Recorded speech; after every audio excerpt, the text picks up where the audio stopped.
She's a cat, she's the next biggest thing. She's a feline who has talent, she can act, dance, and sing. But for now, she's here slinging advice, and she'll answer all your questions if you ask her real nice. Dear Tipi. Top of the morning to you from Toe Tapping Tipi. Now, before I answer your questions today, I just wanted to ask for your patience when waiting for a response. Right now I am so backlogged with questions, I'm still working on inquiries from Dear Tipi 3, which means that answers to questions you asked today may not appear until 2011. Well, hopefully not that long, but you get the idea.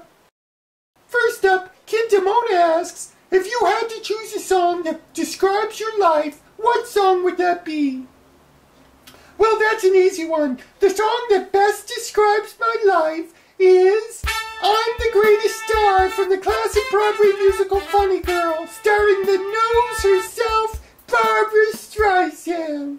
In fact, I am currently in negotiations to star in the first ever summer stock production featuring an all-feline cast. The only thing that would be different is the title, which will be slightly altered to either Funny Feral or Furry Girl, but I'm not sure which. Next up, Sam1329 asks, if you could eat a whole pie and a whole piece of chocolate, which one would you eat first? And to this I say, why in the world would I want to eat a pie or chocolate with holes in it? I mean, where did those holes come from? Are there worms in it? Or is this some kind of nouveau riche cuisine where you're paying for the novelty of eating food that's been riddled with gunshot bullets? In conclusion, Sam1329 and your cat Morchi, beware of food that's holy.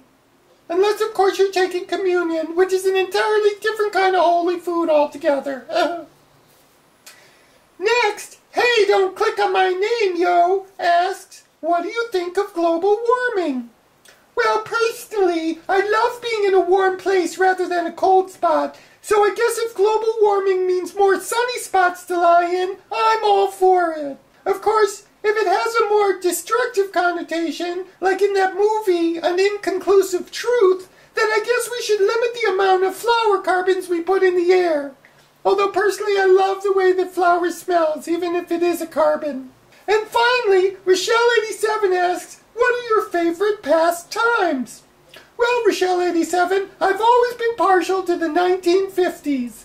But I guess the 1940s were pretty cool too. And of course, medieval times were very romantic. Until the Inquisition, that is.